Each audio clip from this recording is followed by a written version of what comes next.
Bom dia, pessoal. Vamos iniciar mais uma call semanal aqui na Vinci Capital e hoje vamos falar de assuntos macroeconômicos aqui no Brasil. A gente vê a inflação, de certa forma, sendo controlada. Também vamos falar da recessão americana, que chegou finalmente, a recessão bateu a porta nos Estados Unidos. Só que vamos lá, vamos tentar entender o que vai ser para frente. Os reflexos disso tanto nos mercados acionários como principalmente nos mercados de títulos. Vamos falar bastante hoje sobre o mercado de bonds e quais são os riscos e oportunidades que isso pode trazer para todo investidor. Bom, desde já agradeço quem está aqui, deixe seu like, deixe curtir se você já conhece o canal, confere se está seguindo a página, porque isso é bem importante para nós e com certeza aí, se tiver dúvidas, deixe nos comentários que a gente vai fazer o possível para responder. Bom, já começando então a nossa call como é de praxe, vamos compartilhar aqui então os nossos slides. O primeiro deles, falar um pouquinho do agregado monetário M2. Quem acompanha o canal sabe que a gente bate muito nessa tecla. A expansão na base monetária, que pode ser medido pelo agregado monetário M2, aqui basicamente é o dinheiro disponível na economia. A gente consegue ter aqui uma perspectiva de quanto a mais de dinheiro se tornou disponível numa economia, seja Brasil, Estados Unidos. Hoje a gente vai ver Brasil e Estados Unidos. Inicialmente do Brasil, de 2022 para cá, a gente vê uma disparada fortíssima no agregado monetário M2, saindo de um patamar de algo próximo aí a 6%, para chegar agora, em 2023, num patamar próximo a 20%, e de lá para cá vem uma redução nessa expansão de base monetária, já chegando num patamar de 13,22% ao ano, Isso aqui é o rolante de um ano. Então, se a gente for olhar nos últimos 12 meses, a base monetária do brasileiro aumentou 13,22%. Isso é muita coisa. Se a gente colocar os últimos 3 a 4 anos, a gente pode estar falando aí que a base brasileira praticamente aumentou mais de 50%. 50%, 60%. Então, é muita coisa, é muito dinheiro a mais na economia. E, consequentemente, isso tem um impacto direto na inflação, que é o que a gente vai ver aqui agora. Então, só notem que em 2022 a gente viu esse início e o pico foi lá no início para o mês de 2023. E aí vem, de lá para cá, uma redução. Agora, olhem que interessante, a expectativa de inflação tem um movimento muito parecido. Claro, com um atraso de mais ou menos um ano e meio, que é o tempo que essa liquidez, que é injetada na economia, leva para chegar até a mão do consumidor e tudo. Então, nós tivemos em janeiro de 25 uma expectativa, uma disparada na expectativa de inflação, foi um ponto bem fora da curva, uma expectativa de 11% para um ano para frente. O Banco Central, aí sim, era a expectativa da reunião da primeira reunião com o Galípolo, e tinha-se um receio de que o Banco Central não faria os ajustes necessários. Felizmente isso não aconteceu. A nova equipe ali, chefiada pelo Galípolo, conseguiu fazer toda a sequência do trabalho do que o Campos Neto vinha fazendo, e aí sim a expectativa de inflação começou a reduzir de forma consistente, e aí agora chegando num platô em abril, basicamente aí próximo a 4,95%. Então, as ações tarifárias do Trump não teve um impacto direto na inflação aqui no Brasil. Esse é um reflexo, essa inflação acima da banda de tolerância, que é hoje de algo aí próximo a 4,5%. A gente vê basicamente aí uma dinâmica de controle de inflação olhando para um ano para frente, ou, se for melhor falar, ali para abril de 2026. Então, e aqui, só sempre salientando, quando a gente olha a inflação implícita dos títulos de um ano, a gente está falando de inflação média, o que, na verdade, vai significar uma inflação maior no curto prazo e uma inflação menor no curto prazo nesse tipo de dinâmica, uma inflação em queda. Então, a gente pode esperar aí uma inflação reduzindo aí nos próximos meses aqui no Brasil, o que é muito, muito, muito positivo, e o mérito, aqui, obviamente, fica de novo com o Banco Central, independentemente de quem colocou lá, se foi o Lula, se foi o Bolsonaro, quem foi, mas o Banco Central está fazendo o papel dele de autonomia, cuidando da política monetária para que a inflação, que é o principal alvo aí a ser perseguido pelo Banco Central, não saia da banda de tolerância que a gente comentou há pouco. Então, a expectativa é de mais uma alta de 50 base points e depois uma alta de 25 base points. Isso para a reunião que vai acontecer nessa semana, no dia 8, né, do 5. Então, a semana a gente já vai saber se o mercado, de certa forma, está correto, né? Tem uma parte do mercado apostando numa alta de 0,25, mas o consenso ainda é de que nas próximas duas reuniões a gente chegue em 14,75, que seria uma alta de 0,50 e uma alta de 0,25. O que é interessante comentar? Justamente por essa característica da inflação reduzindo, atividade econômica reduzindo, a perspectiva de cortes de juros para esse ano já começou a ficar mais tangível, e a gente vê aí até, né, praticamente final de 26, a inflação, a taxa de juros caindo aí para o patamar já de 12%, 12,75%. Então, há uma grande probabilidade de a gente ver um ciclo de corte iniciando-se ainda este ano, tá? Então, acho que é bem interessante salientar isso, porque vai trazer muitas oportunidades no mercado de títulos aqui no Brasil também, assim como a gente vai falar depois na sequência do mercado americano. Em termos de dólar, tá, seguem muito forte as apostas no real lá na Bolsa de Chicago. Então, essa oscilação que a gente está vendo, uma certa volatilidade, mas com tendência de queda para o real. Isso é positivo, isso tem, né, um cenário interessante, olhando, né, esse controle da inflação, uma política monetária que está coerente, né, então uma taxa de juros muito relevante, com a inflação em baixa e a taxa de juros subindo. Gente, isso é uma taxa de juros real brutal, brutal. A gente está vendo aí títulos de boas qualidades pagando IPCA mais 9, IPCA mais 10, isento de imposto de renda. Então, são patamares aí vistos uma vez a cada geração, né?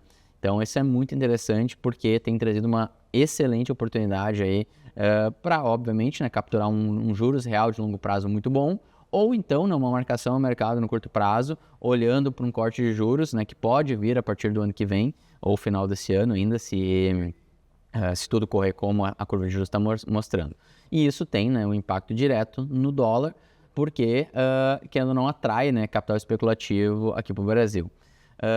O risco político é um fator negativo em relação à nossa moeda, então nosso risco político não para de subir, tá? Isso a gente está falando aí de 2024 para cá, praticamente uma linha reta. Então, o risco político e geopolítico brasileiro só aumenta. Essa divergência ela é importante, porque ou vai ter uma redução do risco político, ou provavelmente esse valor do dólar a curto para médio prazo vai ter uma convergência, né? Vai ter uma alta.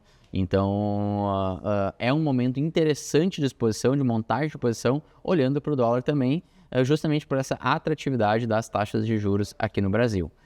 E um ponto interessante é que na Bolsa Brasileira a gente está chegando num ponto de resistência muito forte, que é essa linha de tendência de baixa que começou lá em 2024 e está vindo para cá. Então, o que é interessante, né? Olhem a disparada que deu no EWZ, basicamente do final de março para cá, por causa, né, do aumento do valor do Ibovespa e também da redução do preço do dólar. Então, isso tudo são fatores, né, que ajudam o EWZ a performar. Agora, vamos acompanhar. Se romper, né, e a tendência é de rompimento aí dessa linha de resistência, a gente pode ver aí o EWZ buscando agora patamares mais interessantes, voltando aí a um número, a um patamar ali do pré ou logo após a pandemia, lá em 2021, por exemplo, que estava numa faixa aí entre 40 e 50. Então, esse é um valor aí interessante que provavelmente o EWZ tem potencial aí de alcançar se continuar esse movimento de valorização do real e valorização do Ibovespa em conjunto.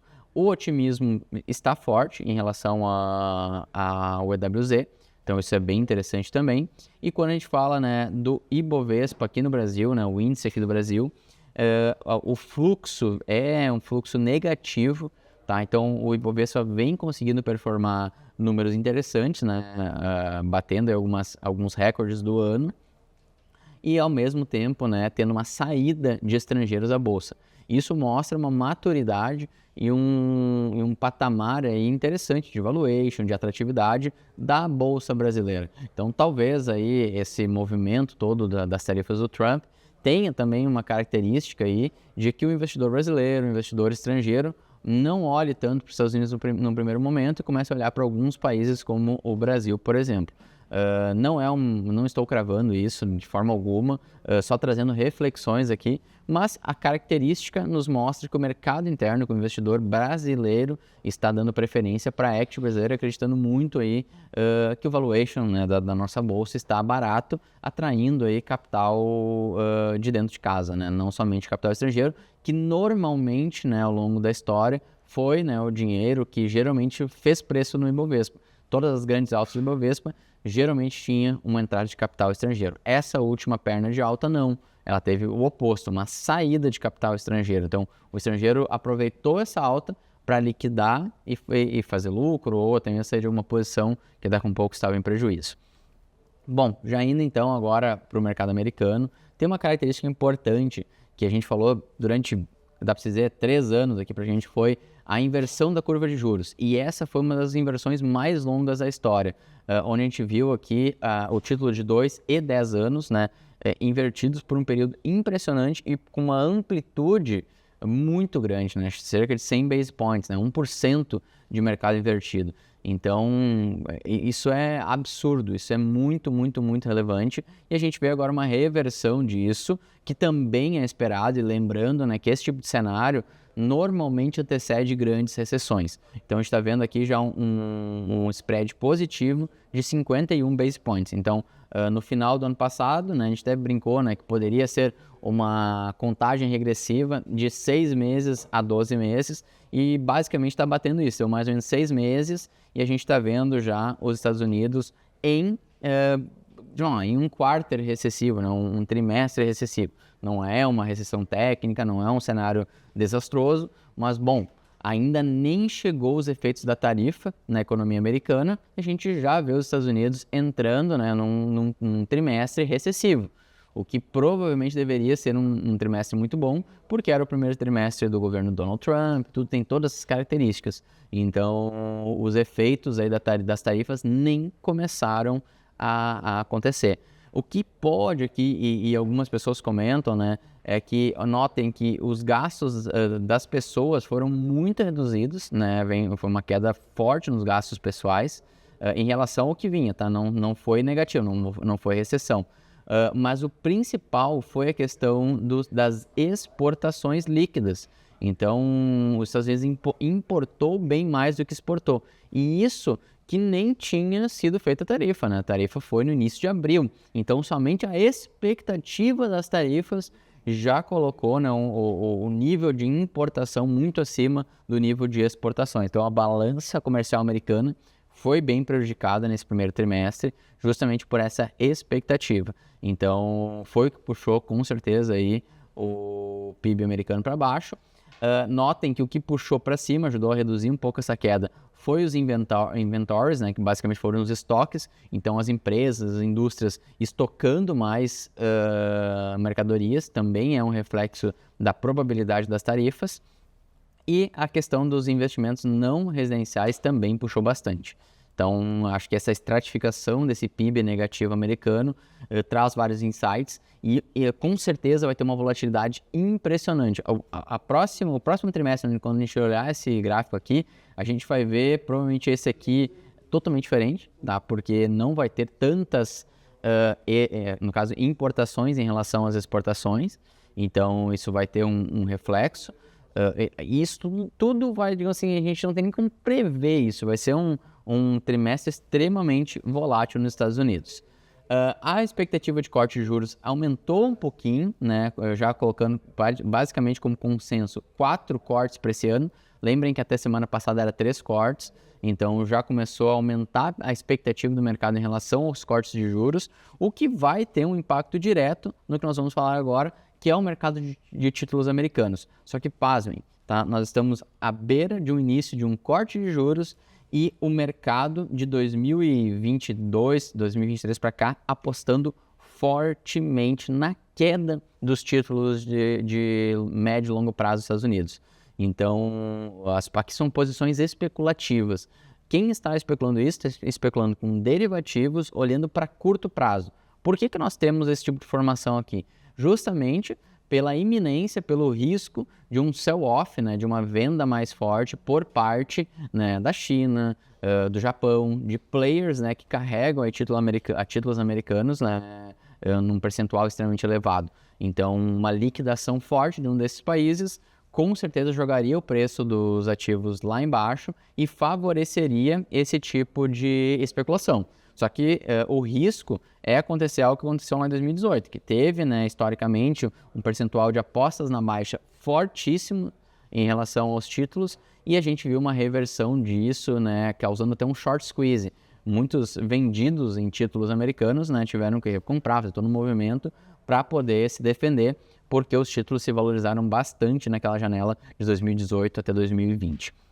Agora a gente vê algo mais extremo ainda, uma posição especulativa fortíssima, vendido até por outra ótica. Aqui a gente tem a mesma dinâmica, né, que é o short interest, né, que é o interesse em shortear, em apostar na queda dos títulos americanos. E notem, né, que está num patamar aí recorde histórico, o que também, né, é favorável para um short squeeze. Mas o que a gente está querendo dizer com isso, né? Existe aqui um prêmio, e aí depois a gente já vai olhar na sequência um dado que mostra mais claramente isso, onde os modelos, né, de precificação justa dos títulos do governo americano de 10 anos, que hoje estão num patamar de 4,17 de taxa de juros, significa que o valor, né, ele é menor do que foi lá em 2020, 2021, ele caiu bastante esses títulos nesse período, justamente pela alta da taxa de juros e a taxa de desconto aplicada.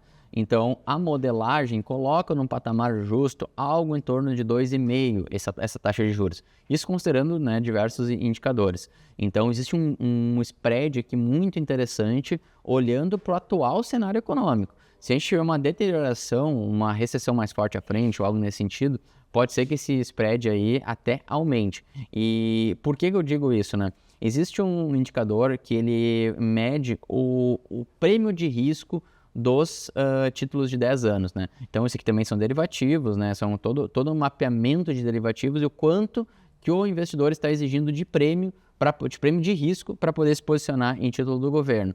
Basicamente, esse prêmio de risco é isso aqui. É esse patamar aí que está acima aí a taxa de juros do que a modelagem econômica coloca.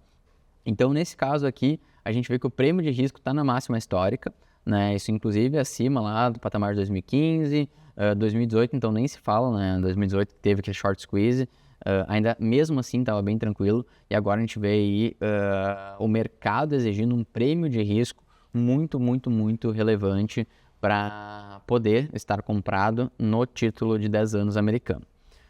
E quando a gente olha, né, para o mercado, aí, olhando para 2 anos para frente, a dinâmica é parecida com o que a gente está vendo para 10 anos, mas com uma intensidade um pouco maior, justamente pela iminência do corte de juros. Então, para 2 anos, a gente vê a taxa, né, esperada de 3,64. Ou a gente está com a taxa de juros em torno de 4,25 lá, né, que a gente consegue ver aqui por esse gráfico. Então, 4,32, então seria esse range aí de 4,25 até 4,50. Então, a gente tem esse range aí acontecendo agora. Como esses cortes que vão, né, acontecer, a expectativa é que a taxa daqui a 2 anos esteja num patamar próximo a 3,64. Bom, isso bem provavelmente, se vir uma recessão, se continuar esse cenário que a gente está vendo, pode, né, ter uma intensidade muito maior nessa queda e a gente visualizar aí essa taxa chegando a patamares bem mais baixos. Só em perspectiva, né, até 2021, basicamente, nós tínhamos aquele cenário de taxa de juros real americana negativa. Então, a gente via aí a taxa de 2 anos próxima a zero. Então, realmente é uma coisa meio absurda. E a gente fala, né, que foi a era do dinheiro barato. Então, muito dinheiro foi tomado naquele período a preços realmente ridículos. Quando a gente olha para o Bloomberg Aggregate Total Return, aqui a gente consegue olhar os títulos globais, tá? Isso vai pegar título americano, brasileiro, tudo. Nos Estados Unidos, nem começou ainda esse movimento, tá? Mas países já como o Brasil, né, que chegou a ter até 16% de expectativa de taxa de juros, já está em 14,75%. Assim como o Brasil, outros países também já estão tendo uma perspectiva de corte mais relevante à frente, ou de uma alta menos expressiva, como é o caso aqui do Brasil. E isso tem, né, precificado os títulos e a gente já vê um rompimento da linha de tendência, mostrando aí que a probabilidade dos títulos entrarem num momento muito interessante é grande, principalmente com todo esse movimento tarifário do Donald Trump. E o TLT, que é o índice, né, o ETF, que pega, né, e empacota títulos de longo prazo, acima de 20 anos nos Estados Unidos, está num patamar de extremo otimismo. Então, ao mesmo tempo que nós temos o short, né, o short interest, que é basicamente essa questão de apostar na baixa, né, dos títulos ou na alta dos juros, por outro lado, a gente vê um otimismo, né, por parte dos institucionais em relação ao TLT. Por quê? Tá? O horizonte de tempo pode estar distorcido. O short interest, esse mercado especulativo que a gente olhou ali anteriormente, ele está olhando, né, para uma dinâmica de curtíssimo prazo, um sell-off ou algo nesse sentido. Já aqui, a gente está vendo um movimento mais estrutural e long, né, uma posição mais comprada. Então, nesse sentido, a gente vê aí o investidor institucional otimista com TLT.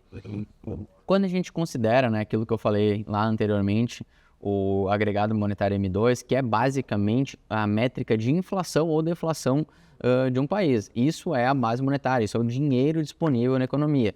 Nos Estados Unidos, né, depois de ter ficado ali praticamente 1 ano e meio abaixo de zero, ou seja, uma redução de base monetária, a gente está vendo aí agora em 4,1 o agregado monetário M2 americano, mostrando uma expansão de base e provavelmente um estímulo aí econômico, justamente visando essa questão aí de uma recessão à frente, de uma necessidade de injeção de ânimo na economia. E quando a gente vai para a Bolsa, o agregado monetário M2, ele normalmente tem uma característica interessante, que ele ajuda a Bolsa a performar. A gente viu nessa semana, né, a Bolsa americana rompendo a média móvel de 50 dias, mas ainda, né, um pouquinho distante da média móvel de 200.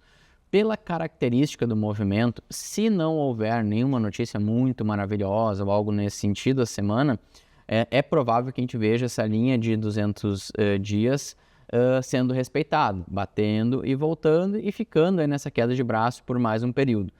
Tecnicamente é bem esperado isso, porque a gente já teve um teste, voltou e agora, normalmente no segundo teste, a gente vê ainda uma resistência.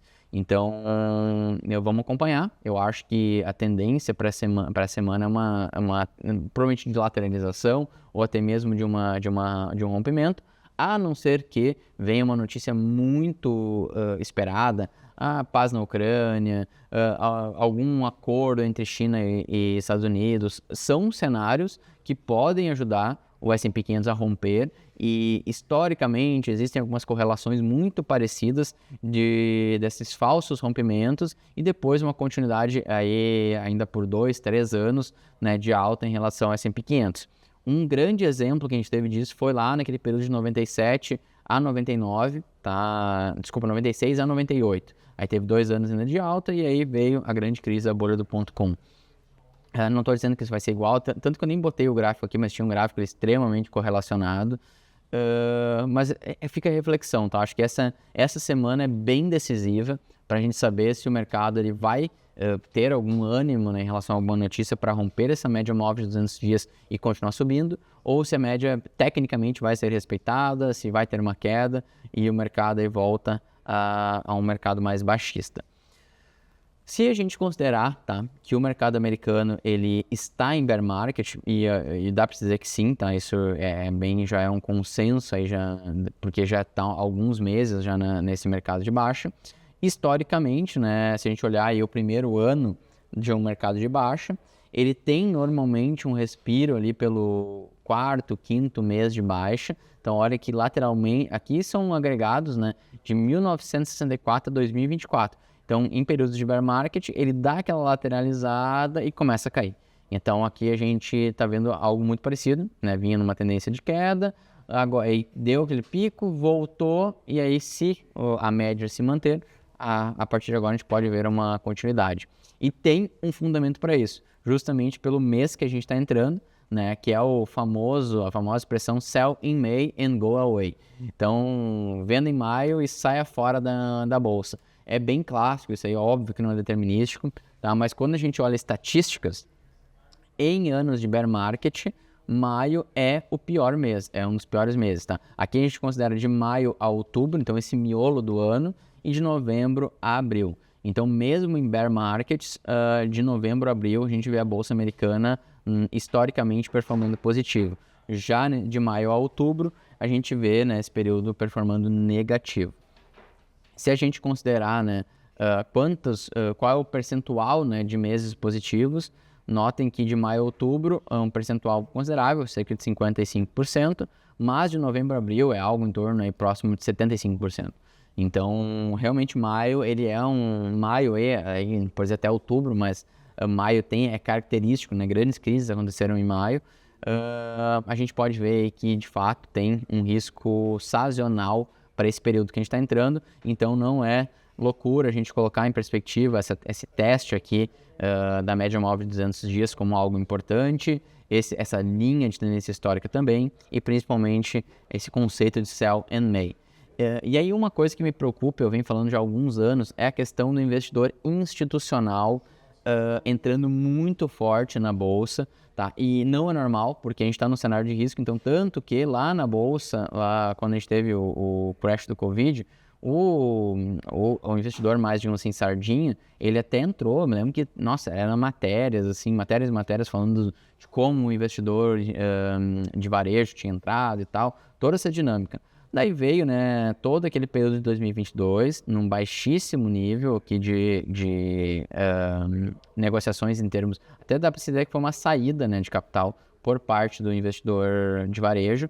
E agora, né, em pleno 2025, com todo esse risco no mercado, questões de narrativas, tarifas, toda essa dinâmica que a gente está vendo aqui, o investidor de varejo está entrando muito forte na Bolsa Americana, e isso é um risco, tá? Porque se ainda está segurando o preço, é porque o investidor de varejo está comprando. Então, provavelmente, o investidor de varejo está dando saída para o investidor institucional. Isso é uma coisa interessante, e quando acontece aí sim um pânico no mercado ou algo nesse sentido, a gente pode ver o investidor de varejo se desesperando e fazendo um sell-off de maneira mais relevante. E para a gente já ir para os finalmente da call, só trazer aqui uma reflexão importante sobre a Berkshire Hathaway, né? Foi sábado, se não me engano, o anúncio, né? O Warren Buffett anunciou a aposentadoria dele depois de muitos e muitos anos, com 94 anos, e fica aqui na tela, né? Cara, a história para ser contada aí por quem teve o prazer aí de acompanhar pelo menos parte da carreira dele, né, muitas entrevistas, muitos conceitos colocados, e a gente vê aí a Berkshire Hathaway, que é a empresa do Warren Buffett, tendo uma performance, né, um retorno agregado aí de algo aí próximo a 26.000%, enquanto a Bolsa Americana no mesmo período teve algo em torno de 5.000%. Então, realmente um nível aí de estratégia e conhecimento técnico absurdo, conceitos extremamente sólidos, que fizeram a história e escola aí de muitos, e eu não diferente disso, né?